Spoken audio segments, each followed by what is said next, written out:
네, 진보당 부대변인 박태훈입니다. 오전 브리핑 4건 진행하겠습니다. 대부 바꿔보겠다? 국민들이 국정기조 확 바꿔버릴 것입니다. 윤석열 대통령이 이번에는 대구를 찾아 선심성 지역공약, 정책 공약을 마구남발하며 노골적인 선거 개입으로 불법 관권 선거를 이어갔습니다. 상식이 무너지고 국가의 기강이 뿌리째 흔들리고 있습니다. 당연히 대통령은 공무원으로서 정치적 중립 의무가 있고 이에 더하여 엄정하고 공정한 선거관리의 책임도 막중합니다. 민주주의의 기반인 선거는 공정성이 그 핵심 아닙니까? 역대 그 어느 대통령도 이렇게 대놓고 관권 부정선거를 지휘하며 앞장선 바 없습니다. 야당과 시민사회, 언론의 거듭되는 비판을 이토록 처참하게 짓밟고 무시한 전례도 없습니다. 그야말로 무도하기 짝이 없는 대통령입니다. 아무리 대통령의 대학 동기라 하더라도 김용빈 중선관위 사무총장은 더 이상 선관위의 업무를 방기해서는 안 됩니다. 즉각 제지와 제재에 나서야 합니다.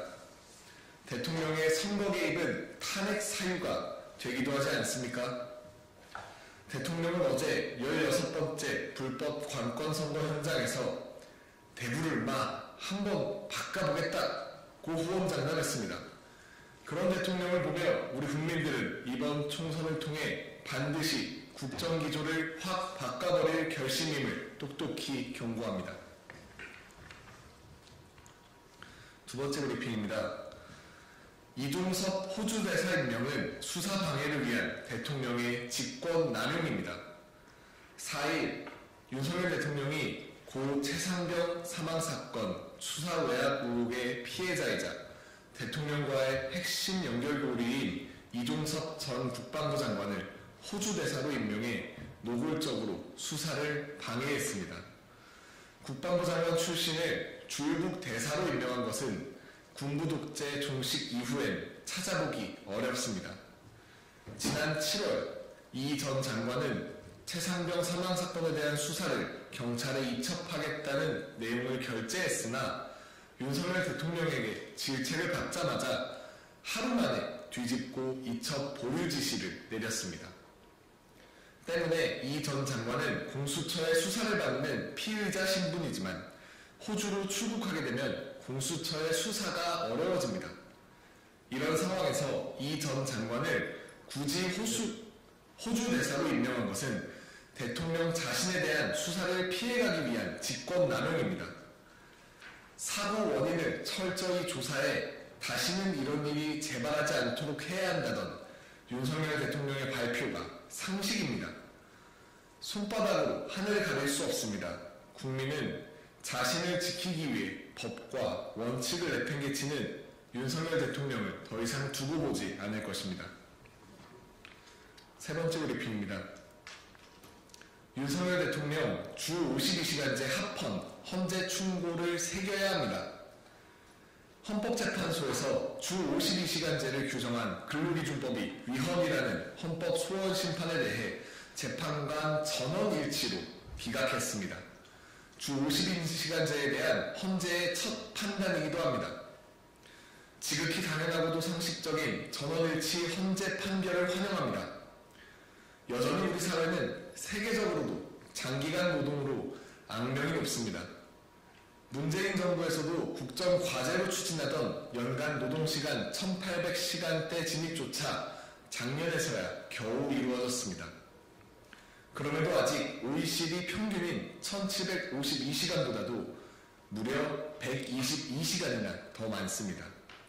이런 상황에서 장시간 노동 관행을 깨기 어려운 사회구조, 사용자와 노동자가 대등하게 협상하기 어려운 환경 등을 구체적으로 지목한 헌재 판결은 무척 의미가 크고 중요합니다.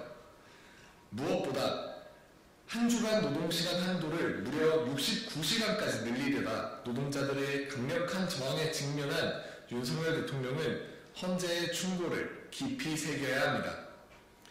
정부는 당시에도 허울뿐인 당사자 간 합의를 강조했으나 헌재는 기울어진 운동장이 현실임을 충고한 셈입니다. 장시간 노동은 당연히 노동자의 건강과 안전에도 직결합니다. 민주노총은 최근 총선정책 요구안을 통해 처음으로 주 4일제 도입을 공식화한 바 있습니다. 그것이 글로벌 스탠더드이기 때문입니다. 정부 여당은 노동시간 연장 시도를 즉각 중단하고 주 4일제 도입 요구에 적극 호응해야 합니다. 마지막 브리핑입니다. 일요일의 막내딸 전국 노래자랑 김신영을 왜 갑자기? KBS에서 밑도 끝도 없이 전국 노래자랑의 새 진행자로 남희석이 확정되었음을 알려드린다고 발표했습니다. 아무런 배경이나 사유 설명도 전혀 없었습니다.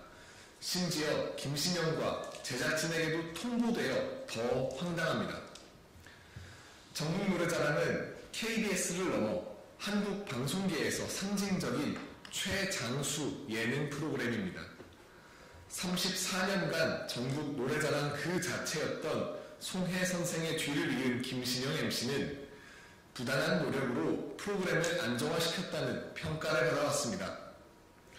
6에서 7%의 안정적인 시청률을 유지해왔기에 돌연 하차 통보는 전혀 납득하기 어렵습니다. 취임 후 막무가내 인사와 비상식적인 프로그램 개편의 중심에 서왔던 박민 사장이 의심스러울 수밖에 없습니다. 항상 근거로 제기했던 시청률과 주 시청자 현황이라는 것도 늘 현실과 맞지 않았습니다. 그렇게 뉴스9, 역사저널 그날, 홍김동전, 옥탑방의 문제아들을 손보더니 이제는 전국 노래자랑입니까? 하차 통보 이유에 대하여 KBS 내부 의견이라며 언론에도 인용되었던 젊은 여자 MC는 맞지 않는다는 말은 그야말로 충격적입니다. 귀를 의심할 수밖에 없습니다. 대체 박민의 KBS는 지금 어느 시대를 살고 있습니까? 통상의 MC 교체 절차에도 맞지 않는 비상식적 상황입니다. 박민의 KBS는 여성을 지우고 미래를 버렸습니다. 명백한 퇴행입니다. 이런 KBS를 더 이상 국민의 방송이라 칭할 수 있겠습니까? 네, 이상 마치겠습니다. 감사합니다.